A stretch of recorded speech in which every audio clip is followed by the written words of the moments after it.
All right, well then, let's get started.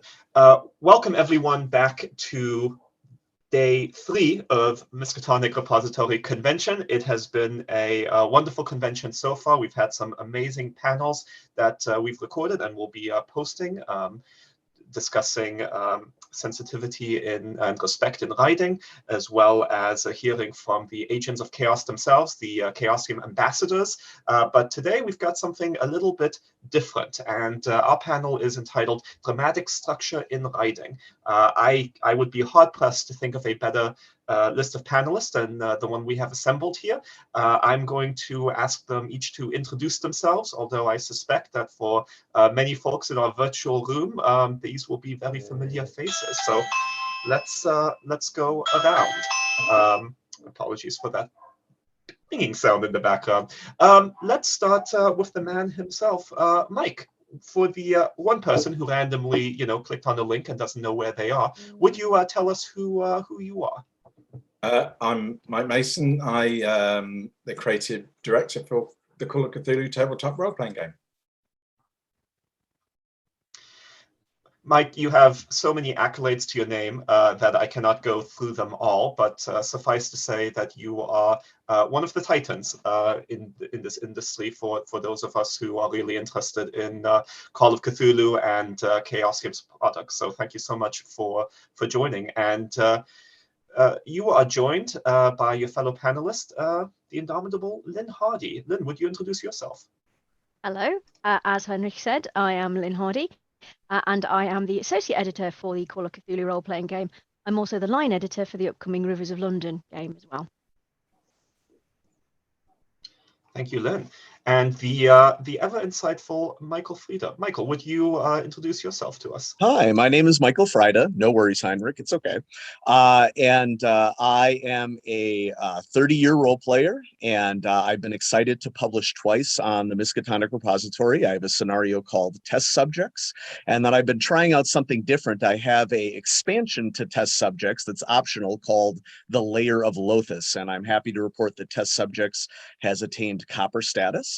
And I also run a YouTube channel that some of you might be familiar with. It's called RPG Imaginings, and I have I've featured Chaosium products extensively on it. Yeah, a lot of great stuff on there. Also Sean. Hi, Sean. Who are you?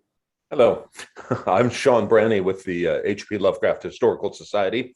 We are the entertainment guys for the world of Lovecraft. We've done adapted Lovecraft for motion pictures, audiobooks, radio plays, gaming supplements, a whole wide variety of looking at Lovecraft through different lenses. So delighted to be here. And thank you for all the amazing products. I know I have personally gotten immense enjoyment out of the movies, the musicals. It's just an amazing collection. So we have an incredibly packed schedule of excellent questions. We are going to try and take questions from the audience for the last maybe 10 minutes or so.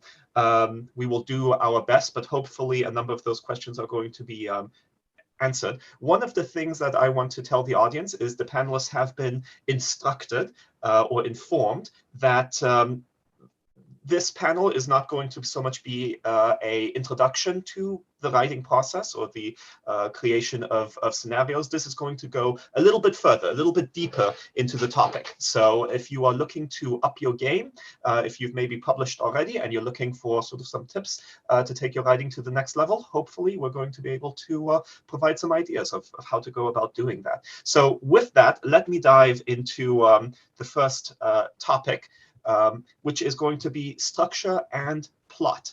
And so one meaning of plot, right, is just quite simply a sequence of events that comprises a story. But in the context of an RPG scenario where we have investigators who sometimes do unpredictable things, there's a question of what does plot mean in that context? Mike, may I turn the question over to you to get us started? What does plot mean in an RPG scenario? Okay, plot means something for the players to do. That's what, in an RPG scenario, that's what plot is. It's a way to engage the players in the action of the game. Obviously, plot, there's a narrative in the story, But in an RPG, it's about player interaction. Otherwise, it's not an RPG, and it's you boring the players by telling them a story, which isn't role playing. Can you expand a little bit on the idea of how can we think about plot if plot is player interactions? Are there things we should be thinking about how to supplement or facilitate or encourage that?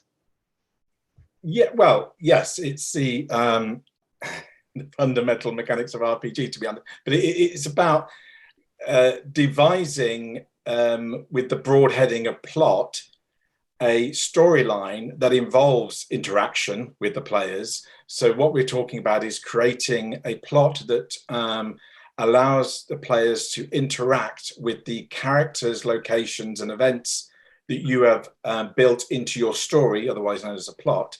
And each of those is effectively a point in the game. In a play, it would be a scene, or TV script, it would be a scene. We call them scenes in RPG too, but it's a point in the game, maybe in a particular location or a particular event happens that allows the player characters to interact with that story in a variety of ways and levels. It can be interacting with the environment, it can be in fact interacting with the non-player characters, it can be interacting with the event. Obviously in Cthulhu you can add in with NPCs / monsters or gods or whatever, but it's the same thing effectively. And so you're looking to develop interaction points, I guess is maybe the way to say this. And obviously in terms of what you're doing in terms of structuring and writing the plot, is writing what those interactions are, in a sense of that they are connected together in some way to this central story plot line, this spine that you have that kind of is ultimately the story you are trying to convey to the players. And I kind of want to elaborate on when I say the story you're trying to tell the players, because you have to start by telling the players a story. Otherwise, you don't have a plot. You can create a plot in game, but that's a whole different topic, and that's a different thing we're talking about. What we're talking about is interacting play through a plot that you've originated, but a plot that is malleable, flexible, and will develop and grow through player interaction. So I'm not telling you my short story that starts here, that you've arrived here, and then you go here, and then you find this, and then this happens, and then there's a climax. Obviously, that is the structure of a scenario, and that's fine, because they're the points in the scenario that we expect to happen, but how they happen, and sometimes when they happen, and the degree to what that interaction is, varies with every game that you will play with a different group of players. They will, have onus on certain things more than another group would have. So your plot, you have a spine, it's a story you're telling, but it is a malleable plot because it allows for players to interact with it, and it allows for the fact the plot may start to grow, broaden out in a certain point because of the player interaction, and it may end up, I'm trying to not talk about linear plots here at the moment, but it will sprout a new direction that will get you to the climax that you hadn't originally anticipated because of the player's actions. I'm getting all into the roots and the branches here, but no, that's exactly right though, and I'm only going to pause you because and Lynn, I was meaning to do this the whole time, so don't think that this is Mike's fault. But I was going to take Mike's excellent sort of summation of this idea of plot, this kind of maybe nebulous concept that he's broken down for us, and really inquire from you, kind of taking all those ideas when you were writing something like Children of Fear. How did you think about plot, and how did you think about plot structure in the context of, the whole campaign perhaps, but also just the individual beats of that? Before we get into it, it's usually Mike's fault, to be fair. Fair. I think we can all he agree. excels and revels in it. And what Mike said about spine is a very good way of looking at it. You can also look at it as a framework, because plot does suggest that it's this predefined path that things are going down. But spine, framework, they're more flexible, But for Children of Fear, it was developing the spine, And it was largely, oh, these are these really cool places I'd like to get them to. Now they're in these cool places, what can they do? Who are they going to meet in these cool places? And what are they going to find when they get there? And then it was sort of like creating the framework that would allow the keeper to facilitate the players getting there, their investigators getting there, and them discovering their way through the storyline. Because the last thing you want to do is just sit them on a set of rails and just go, no, this is going to happen regardless of what you actually do. And as Mike said, there's got to be player agency. They've got to feel that they have an influence on where that story you're telling together is going. And that can be quite a tricky thing to do. And one of the key ways that you can do that, before we get into all the rest of it, is just considering, well, if they do miss something somewhere, where can I move it to? And that's why I think spine and framework are probably better terms to use than plot, because they've got that inherent sort of flexibility built into the terminology. I really like the idea of excising the word plot from my vocabulary and replacing it with spine in this context. I'm sure I'm going to fail, but I will do my best. So one of the things that you were talking about was sort of this larger structure. And Michael, I was wondering if I could turn it over to you, because you have, to understate things, gotten to review and look at a lot of products. Can you talk a little bit about the types of structures that you see in products, be they linear, branching, railroad, sandbox, things like that, and kind of what your reaction is to them, maybe? Sure, yeah. I think that different structures are served with the kind of story that maybe initially the keeper wants to tell. But of course, we want player agency to be part of the exercise, because that's what role-playing is. And so I'm thinking of like 3 examples of types of structure that you can see in scenarios for Call of Cthulhu specifically. And I think each of the structures serve the type of, I'm going to use the word playground. So I think that all the words that have been used so far are great. The word that is knocking around in my head when I'm writing is, okay, I'm going to have a playground, but I agree with Mike, there needs to be a reason to go to the playground. The playground has to be a place where they're going to be able to have fun. It can't be a playground filled with razor wire and other things, although maybe in Call of Cthulhu that does happen. Playground, I call it Death Trap, but okay. Right. So like when I think of a linear a scenario or a campaign that has largely a linear structure that serves it really well, I think of Beyond the Mountains of Madness.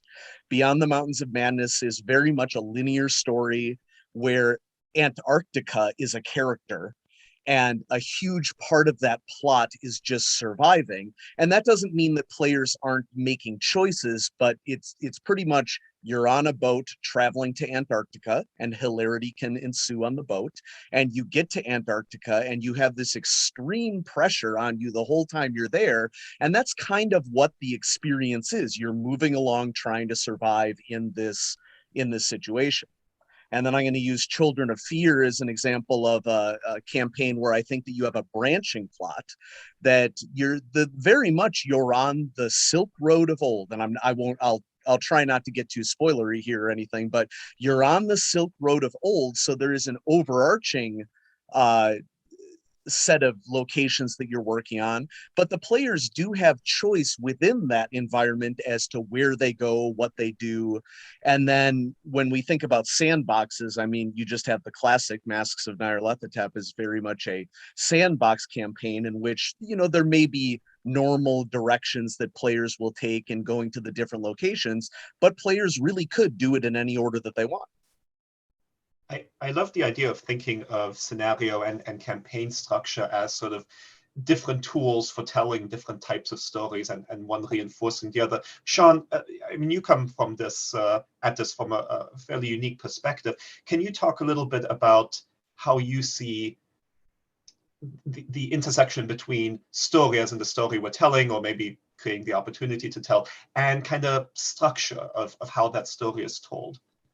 Sure. I think I come at it from I've been a theater director for many years and telling the structured stories that we're used to in traditional forms of entertainment, which is generally linear.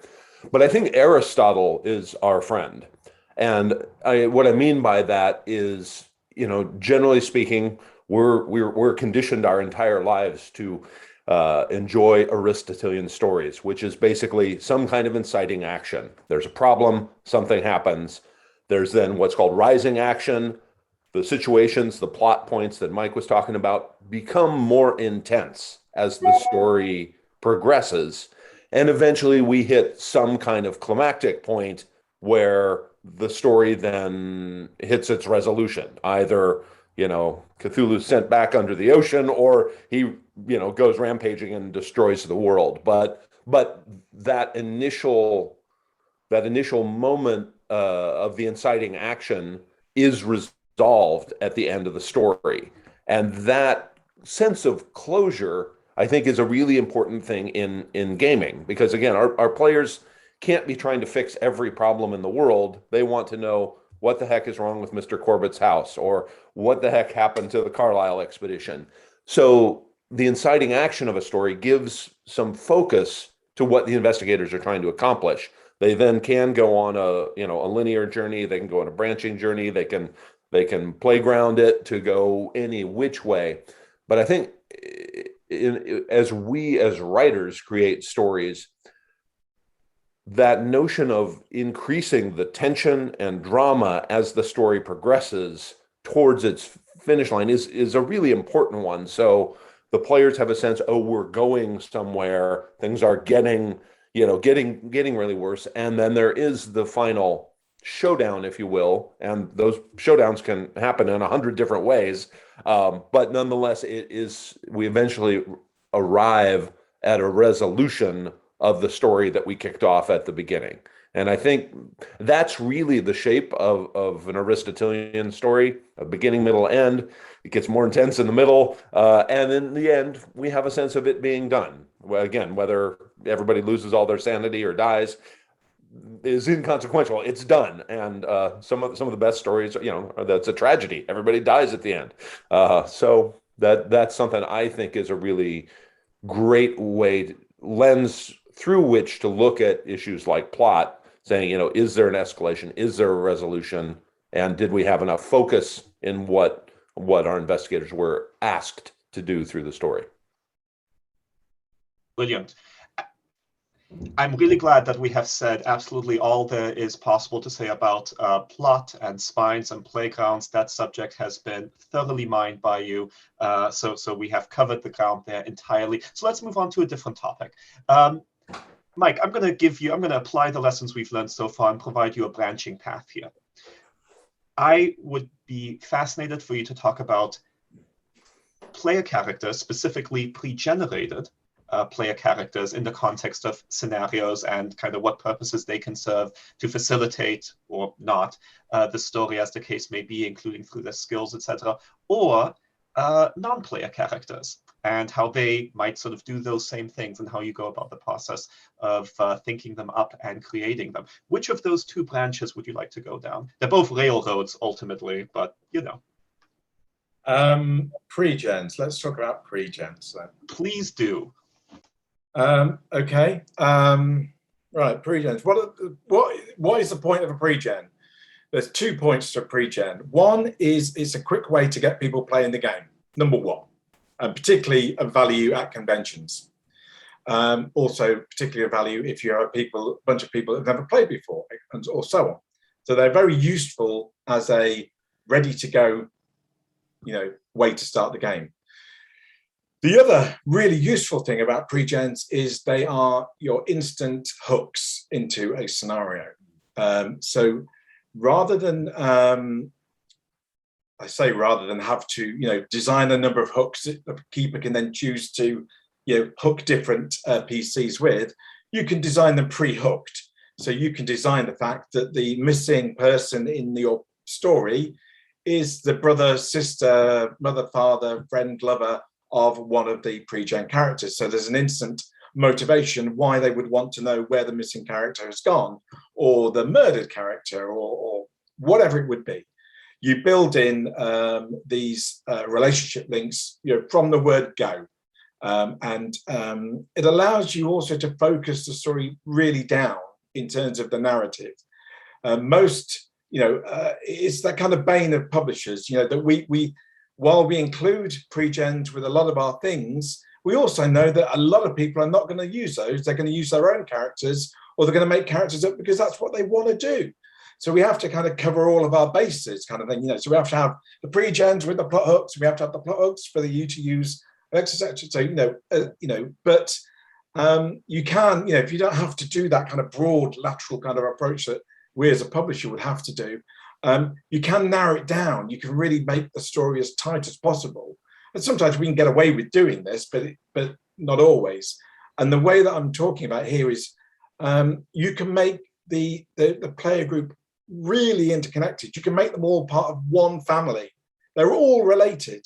They're not the librarian and the private detective who kind of, they hang around and solve mysteries together, like some cop drama. It's not that. You can make them all part of the, you have a really in-depth interaction, which allows you in your pre-generated characters to actually tell the player what you think of the other characters. You can say you dislike your brother, but you love your mother, or you told a big lie to your father that is weighed on you forever, and you just know in the scenario this is going to come out. So you make it all part and parcel of character. So that's kind of what I'm talking about. You can really tighten that focus down.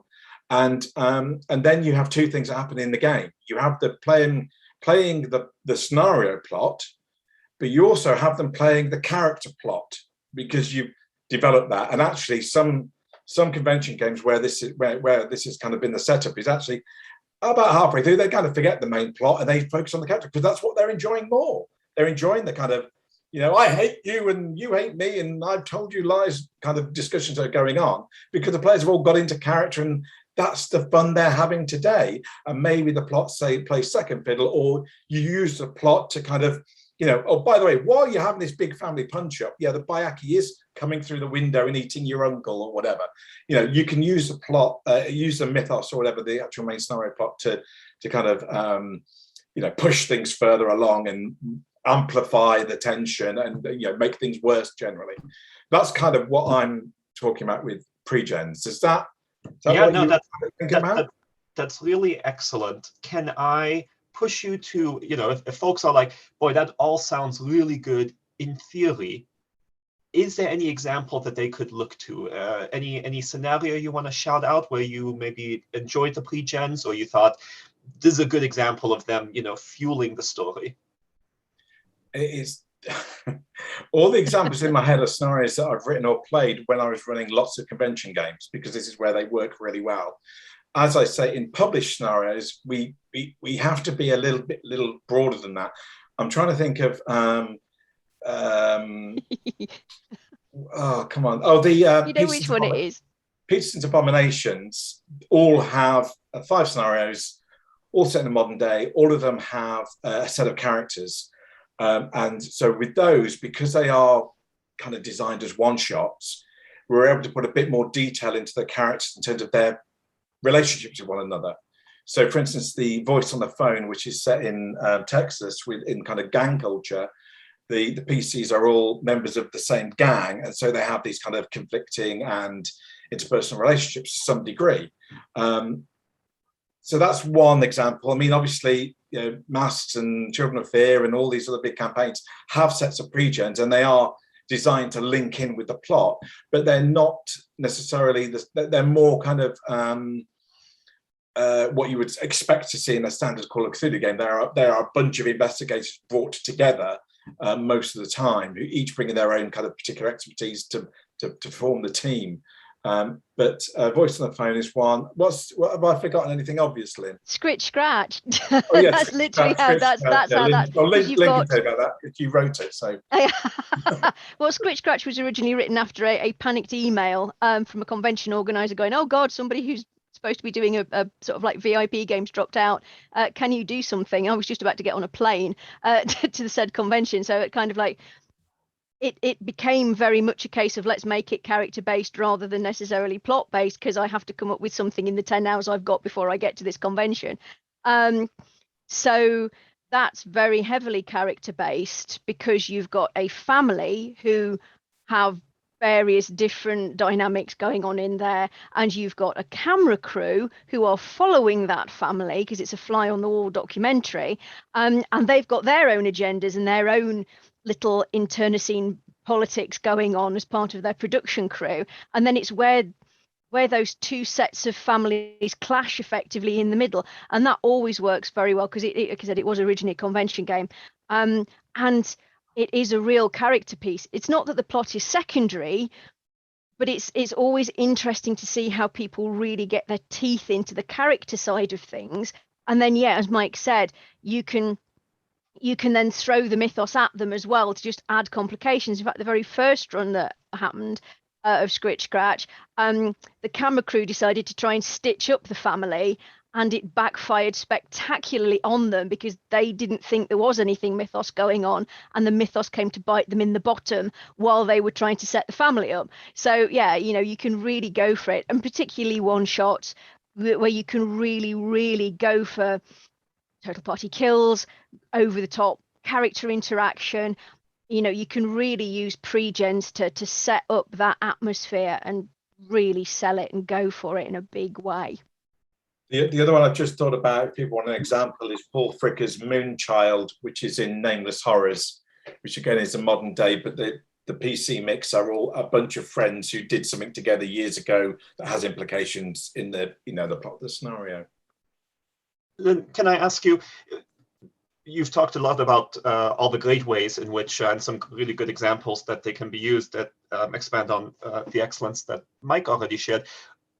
Appreciating that we learn often through mistakes, what are some of the pitfalls of pre-generated characters? Maybe what are, if you've put together your team of pre-gens, is there anything you look to specifically avoid, or that you've seen others maybe not avoid? And we don't need examples of that, but real world examples, that is. But yeah, what are some things to look out for to make sure not to do? Just make sure you leave some room for the players to put their own spin on those characters. Don't write everything so tightly that they've got absolutely no input into them. I've run Scritch Scratch, we'll stick with that as the example, numerous times now. And I've left enough room, hopefully, or at least I think I have, in there for people to put the elements of their own into it, so that those characters become theirs. They're not so rigidly set in stone that it's going to run the same way every time, because every person who plays Paul is going to play Paul in exactly the same way. Allow people to do that, to put their own stamp on it. That may be just leaving room for you to for them to define elements of the backstory. It may be sort of suggesting how they respond to each other, or just maybe hinting at it. But yeah, don't set it in stone. Give it breathing space so that people can make them their own. I'm a big fan of allowing a set number of skill points to distribute on a pre-gen at the start of a scenario, because then you have a little bit of mechanical control, and as has been described, they can definitely add story elements as well. Yeah, that's another good way of doing it. That's something I always do with my convention scenarios. That is a great tip, and I am writing it down. Sean, Michael, Mike having chosen one branching path, we now leave you on the railroad of talking about non-player characters in games. And I'm going to turn to you first, Sean, because I'm interested in, when you're creating products, or when you're thinking of how to portray individuals who maybe are not the heroes of the story, or the anti-heroes, whatever the case may be. What are the things you think about to maybe make them memorable, to make them useful to the story? What are some of those guidelines that we should be thinking through as we create, for our scenarios, non-player characters? I think it's great for people who are writing in the gaming world to think of NPCs with a kind of specificity, the same kind of specificity they would for the most important characters in the game. They're all real people, and even if it's a minor NPC, the guy who sells them a ticket to get on the rail, the train, or anybody they run into, ideally, is a fully fledged human being, and the encounter may be really brief. And I think one of the great ways that a writer can help a keeper to create those types of characters is to subvert expectations. And an interesting bad guy is not somebody who the players encounter him and he's clearly a bad guy and an evil cultist, and all he thinks about is Yog-Sothoth, and all he knows how to do is say Ia, Ia. There's no depth, there's no complexity, there's no humanity in that character. And so even if, when you're writing, even in, again, characters with whom the players will encounter maybe very briefly, try and think of specific details about what makes the different NPCs tick. And then suddenly you end up with the guy who sells them, the ticket to get on the railway. Why is he creepy? What people aren't just, well, most people aren't intrinsically creepy, but what is it about him that gives off that vibe? He might be the nicest man in the world, but there's something about him that the players in their encounter with will walk away going, oh, we met a specific human being who sold us our ticket, not just a cardboard cutout NPC. And one tool that I think writers can use to help them do that, is to look at what is the NPC trying to accomplish. What is it about? Give them a goal, and then look at, are they succeeding at that goal? Are they failing at that goal? Or does the man love selling tickets on the train? Does he hate selling tickets on the train? Does he wish he was somewhere else? Is he glad to be there? What is it that makes him tick? And so for minor NPCs, once a writer makes those kinds of specific decisions, you can boil them down very briefly and write them and communicate that to the keeper. So when he gets to this particular NPC, oh, it's not just a guy who's selling a ticket. Suddenly it's somebody who has a psychology and a personality and a whole set of behaviors that the keeper then can embody in playing the scenario. So I think that's a good way to do it. When you get to bigger and more complicated characters whom the players might get to know better through the game, then you can spend a little more time with them and really think through what makes them tick. Why is this guy a cultist? Why does this guy believe that destroying the world is the best thing to possibly do? Very few people seek to be evil for its own sake. Most people believe that they're doing good, but through some misunderstanding or misconception of the world, they've changed their moral compass. So, people are complicated. So let the characters in your games be complicated. Let them be interesting. Let them defy expectations. We meet people all the time who are not what we expected them to be. And that's what makes people interesting. And there's no reason not to let every NPC in your game be as interesting as every human being you'll meet on a given day. It's amazing to me how helpful I have sometimes found it in my own writing to just go through and constantly write the question, why? Absolutely. Why is really important. How and what are easily described, but why, when you solve the why, that can often bring you so many answers to the how and the what if you understand the why. So I think that's a great way to look at it. Michael, we have a very predictable plot line on our hands, because you must know that the next question is coming to you and that it's going to ask you to go through all the examples of NPCs that you have seen and encountered personally. And can you share some of your favorite ones with us and maybe why? Well, yeah. Well, I'm gonna choose an NPC for my own scenarios. How about that? And when I was writing the two products that I have up on the Miskatonic repository, they were really centered around an NPC that I had in my head with specific motives and specific goals. But I think that what makes it a mystery is that in the scenario test subjects, The NPC that I have in mind, a serpent person named Lothus, probably isn't ever going to appear directly in front of the player characters, but all of the threads of influence that she is trying to put out into the world are definitely things that the characters are going to encounter. And so I started centralizing the plot, so to speak, the playground of test subjects, to be around the character of Lothus, knowing that in this scenario, her appearance may never appear in the scenario. And then when I added my second product, the goal of the second product is to be an optional add-on to the scenario that is much more likely to feature her as a character, but it is really a expression of all the weird, creepy technological projects that she has going on, which leaves it open to, are the players going to interact positively with this character? Is this character going to be more of a typical villain for the player characters, or is this character going to be neutral? You know, I really like this idea of, like, we're developing characters, not caricatures.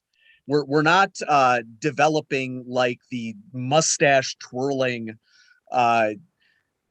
obviously evil individual who's out there.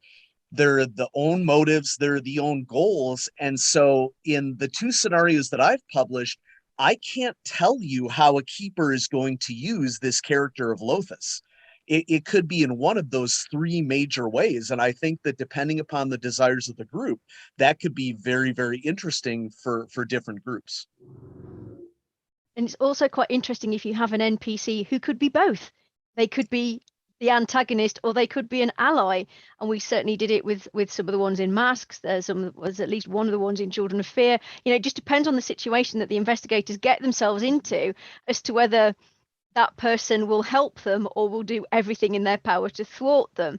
And they're usually quite good fun to play when you get those ones. I don't want investigators to be able to answer the question, can I trust this person? It should always be open for interpretation. Can I trust them? Should I trust them? If I trust them here, what's going to happen? It's interesting to remember that, I think reinforcing what Sean and Michael have just said is that they're based on humans. They're humans, and humans change their minds. Humans have strange foibles. You have the most despicable, evil character as your villain, but can't abide to see a dog hurt or their own family hurt. Or we all have these strange, idiosyncrasies and that make us act weirdly sometimes or irrationally in somebody else's view, because they think they've got us worked out, and actually they haven't got us worked out, because we're all very complicated people. And so your NPCs can be that way too. It's okay for the villain to show mercy if there's a particular, why, there's a reason behind it and so on.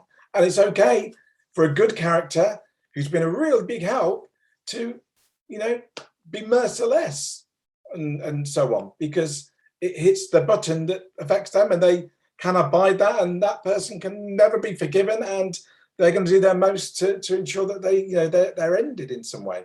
It plays all around.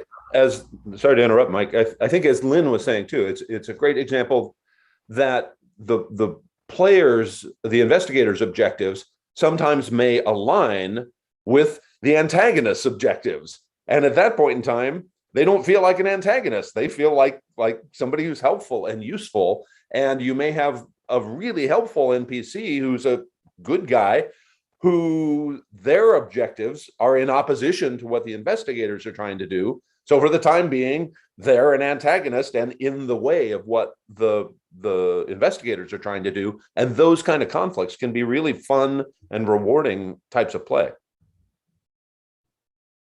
Well, as threatened right before we went on camera, we are going to proceed now. Now that we've exhausted the topic of character creation and NPCs, and there's nothing else we can say on that possibly. Don't double check that, because we've been going for 45 minutes already, and so very conscious of time, we're going to proceed to a little bit of a lightning round. This is not sort of, please answer it in 30 seconds, not at all. But we are going to direct questions specifically at you and want to get your kind of take on it, your reactions, and then we are going to keep jumping around. And there's going to be a number of different topics, all of which could be their own panels.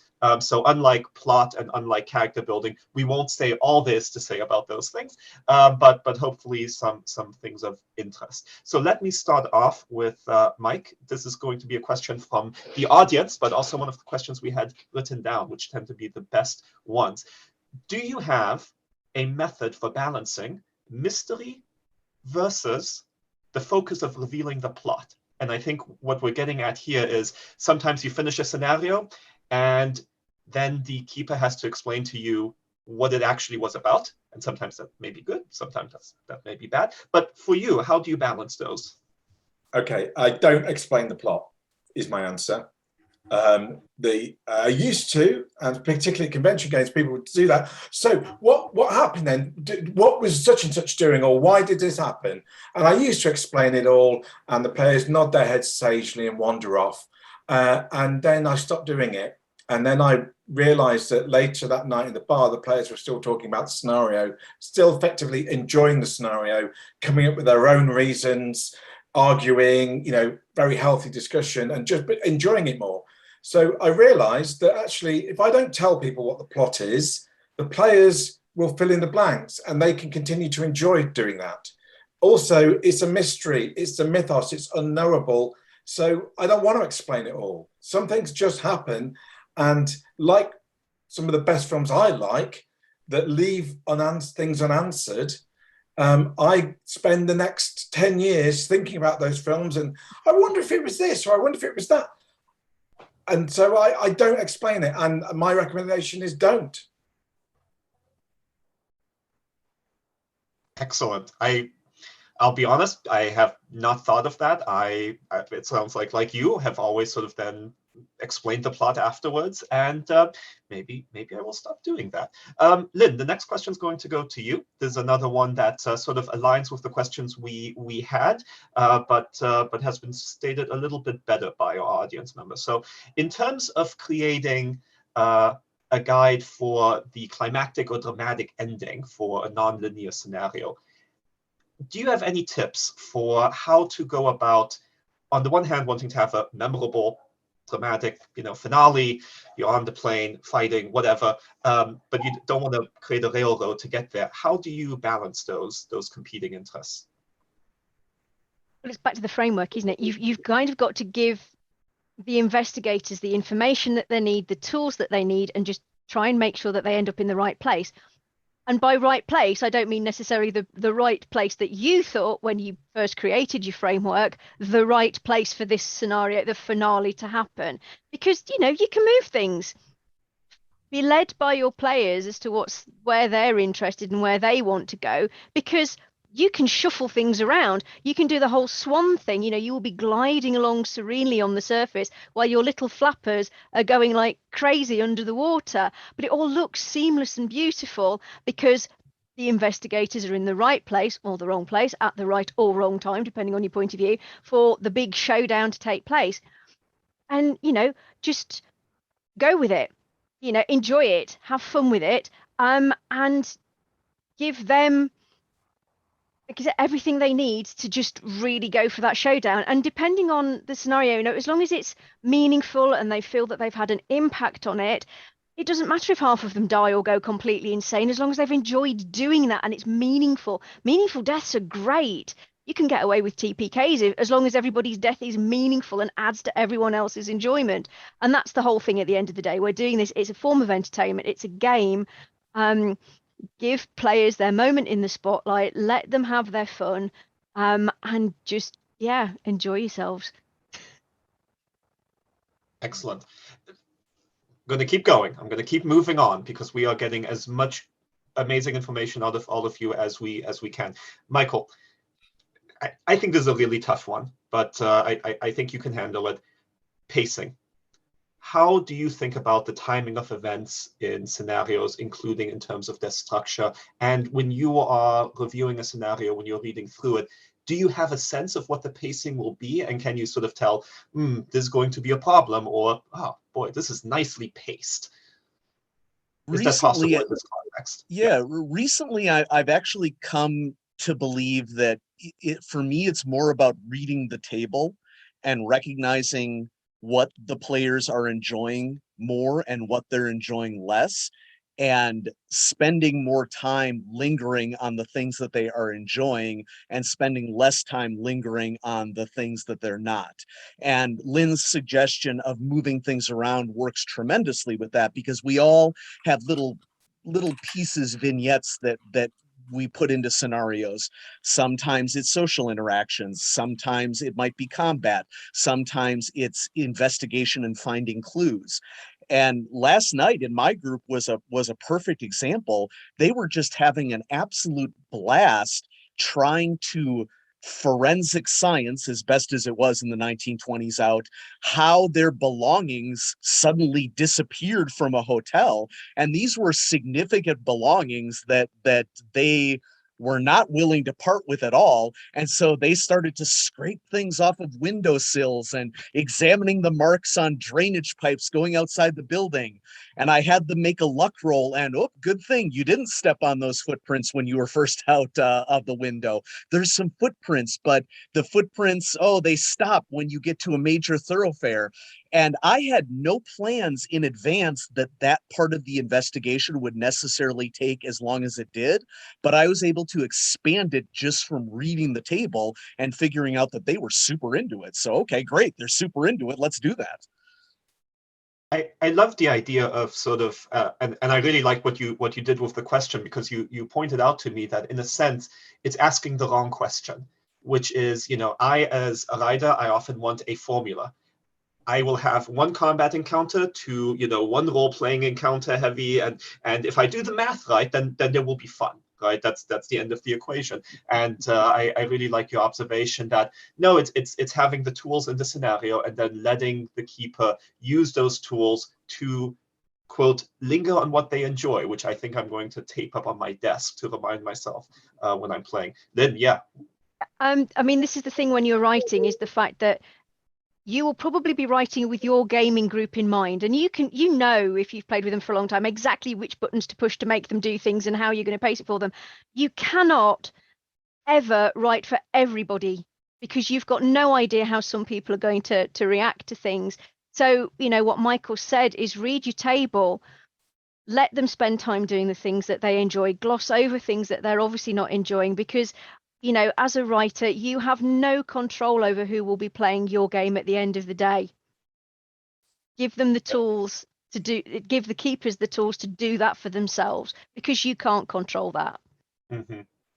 Sean, yeah, go ahead. Sorry, I was just going to say there's a whole other panel on the difference between writing and GMing and how they combine, but that's for another year.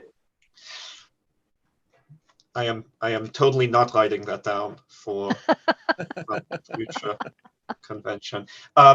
So Sean, appreciating that Lynne has violated the rules of the lightning round, I hope you will forgive her. Let me go to a very different lightning round topic: handouts. Now you have a little bit of experience in the creation of some very awesome things.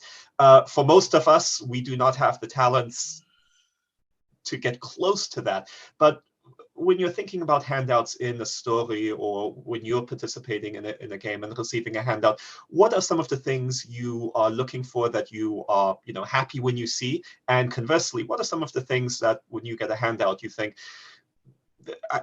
did we need a handout?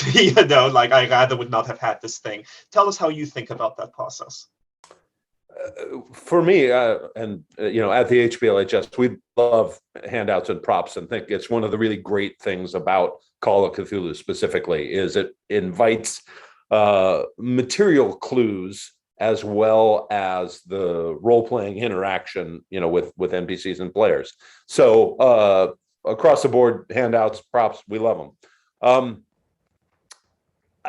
Looking at this from a writer's perspective, a handout that's completely unnecessary is just a game. It kills the flow of play, I think, to hand out something that's completely obvious or completely known and has no bearing or anything meaningful to come from it, personally, I think those should just go away. You know, a keeper might want to do red herrings and deliberately put the players on a wrong path. Okay, as an intentional decision, that's good. But to restate something we already know, I find that, you know, talking about reading the table, that just tends to bog players down.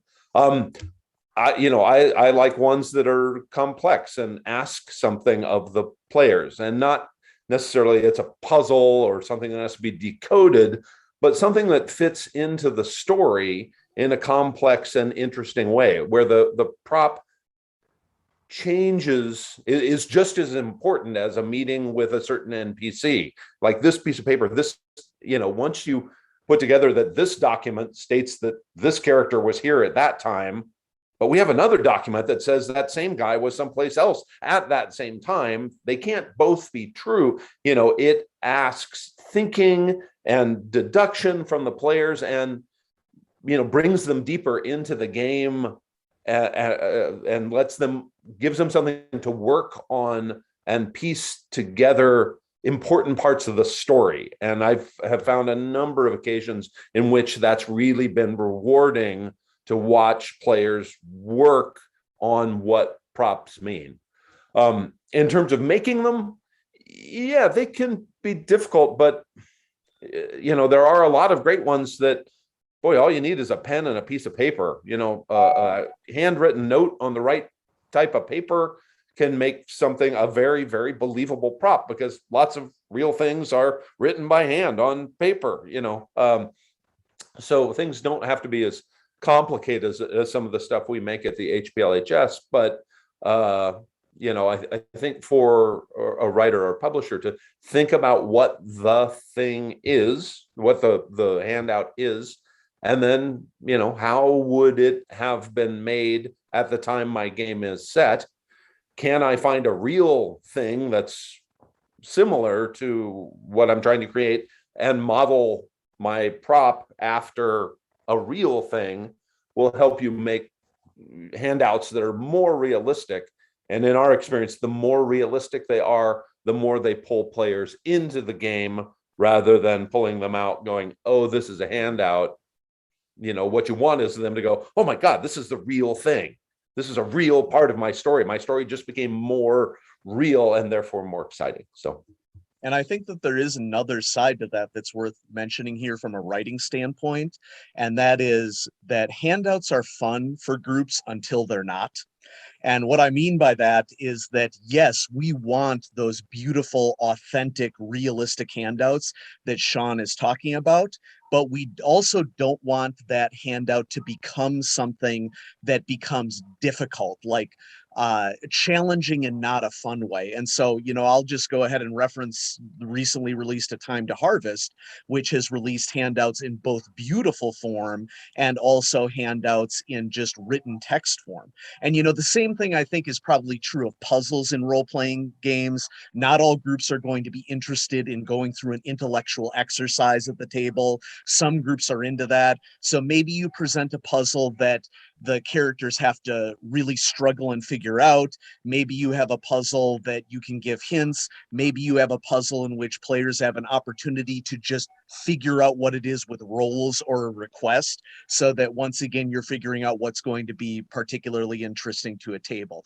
As someone with a mild visual impairment, there's nothing that drives me nuts more than a handout that I can't read. But that isn't to say that I don't want the awesome authenticity. HPLHS makes awesome stuff and I love it. I also want it with the text, so that I'm not going to be just struggling to figure out what the clue is telling me as well. Michael, I would ask you not to make Sean feel awkward as the only individual not wearing glasses. Mike, we have been released from the lightning round, so please, what do you have to share? I was just going to add in a different point of, a different take on handouts, and something for writers to think about. When you open a scenario, when I get a scenario submission in, or a pitch scenario, and the first page, I can guarantee I know what's going to be on the first page. The first page is going to say keeper's background, and there's going to be between 1 to 6 pages of keeper's background of a scenario. And I read all that and I understand, oh, so I understand what happened in Sumeria now, and I understand what happened, last week, and I understand what happened today. That's great. And then I read the scenario and realize that none of that information at the beginning is ever learned by the players, and so is irrelevant to the scenario. So my challenge to everyone is, when you've written your background, you've written out the plot and why this all happened and what happened 2,000 years ago and what happened yesterday, great. That helps you think about what the scenario might be. Is take that out and now think about whether any of that could be useful for the players to hand out, to let them know why things have happened. Because otherwise, there is no point in putting it in the scenario, because you can write all that in one paragraph to keep it. Just say, some weird thing happened 2,000 years ago. Yesterday, a bloke dug it up. Start the scenario. That's all you need. So that's my challenge for everyone. Think about the background and whether that could be more useful as a player handout. I mean, it helps you in your mind if you know it. Yeah. But you don't have to put it in the book, because obviously if you understand where everything's coming from, that's going to frame how you're writing something. But as Mike said, if it's not furthering if it doesn't help the keeper and it doesn't get to the players, it's wasted word count that you could be spending doing cooler things. I wish I could tell you I was out of questions and topics, but all I can tell you is that we are almost out of time.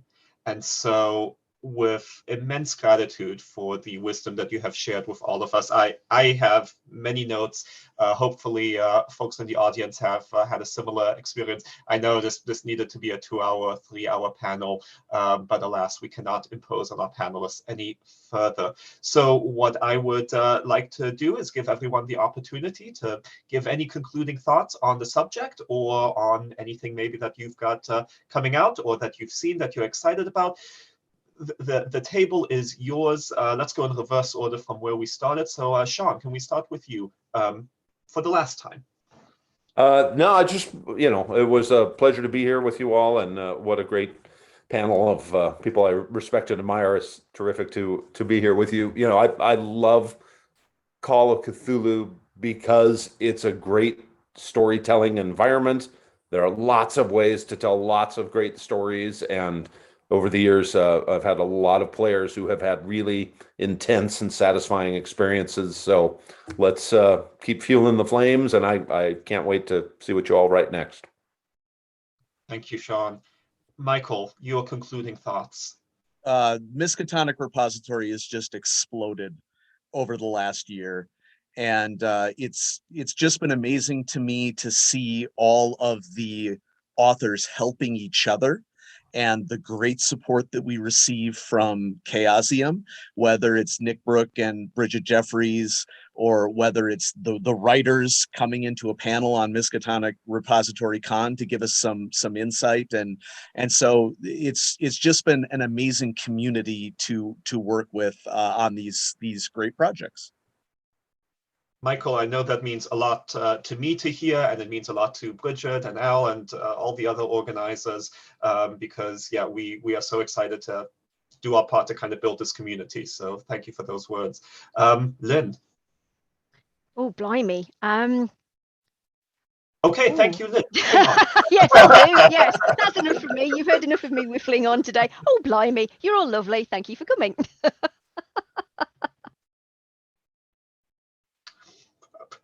Okay. We did have the benefit of Lynne and the kindness of Lynne, both on this panel and the previous panel that she joined. So there is much more wisdom that she has shared that once the recording's up, you'll be able to go see. No, thank you so much, Lynne. And yes, purchase Children of Fear, but don't read it until I get to run it for you. Mike, please, would you finish us off? When a few years back, there's this crazy idea that what we could do is do kind of this online repository and allow people who played the game to put their scenarios on there. And immediately when it started discussed, I thought it was a really cool idea. I thought that's great, because I just think about what would have helped me. 20 years ago when I was writing scenarios, running at conventions and not getting anywhere and didn't have the facility to share them with anyone unless I actually photocopied them and put them in somebody's hand in a convention. That was the limit of the world back then. We didn't have the internet. But we've now got this wonderful resource. And so I jumped at the chance. I thought it was great. And but I do remember having to twist a few people's arms before the repository actually started, to sort of twist a few writers' arms, say, write a little scenario and we'll put it on there. So when it starts, there's already some content on there. And people are, oh, okay, then, all right, And so, that first year was a bit kind of, not a lot happening, a few scenarios on there. People, but roll on a few years, and it's really just been this steamroller growing with momentum and growing in size that I'm seeing, people developing their craft, having a go, trying something out, and really, developing as content creators, as writers, which is to me what it's all about. Because obviously, someday, although I'm aeons old already and will live for many aeons still, all being well, at some point, I will take the ships to the Grey Havens, and we need the next generation. Otherwise, if people don't write games, they die. People can still play the game, but it won't develop. People need to write the games. And so I see the repository as a way for how Call of Cthulhu, because it's the anniversary, 40 years of Call of Cthulhu. It's how we get another 40 years of Call of Cthulhu is by you people, you good people, developing that craft so you become the publishers of tomorrow in that sense. So that's why I'm really excited by it all. That's why I'm excited by the convention, and I think it's really great. And so just keep on doing, keep doing what you're doing. Thumbs up, 2 thumbs up. I've thought of something. Lynne, I don't know if you're joking or not. No, I'm not. I'm seriously not. I did think of it before and then it went completely out of my brain. But be very proud of yourself. This is building on what Mike said. If you've submitted something to the repository, that's a gigantic step. So many people talk about writing scenarios and doing stuff, but never get round to it. Ideas are cheap. Writing is hard. And the fact that you've managed to get something onto the repository is a huge step, because it proves to Mike, it proves to me that you will follow through. You can follow through. That you're somebody that we can look to, as Mike says, take the game forward for the next 40 years. So, keep on doing it. You're doing a great job. The only barrier is you trying. That's what I think is probably one of the most amazing things. I mean, if we think about the history of publishing and how many barriers there have been up here, here's something where you just have to get past you and you're good to go. I have no words to add to that, so I will just say thank you once more to all of you. This has been tremendous. I am so excited to get to ask a bunch of questions that I really wanted to ask, as well as some even better questions from the audience. So thank you all so much. To the audience, thank you for joining. Thank you for watching, if you're watching a recording, and hopefully everyone enjoys the rest of Miskatonic Repository Convention 2021. Thank you all. Everyone. Thank you. Thanks Thank all. you. Bye-bye. Bye, everybody.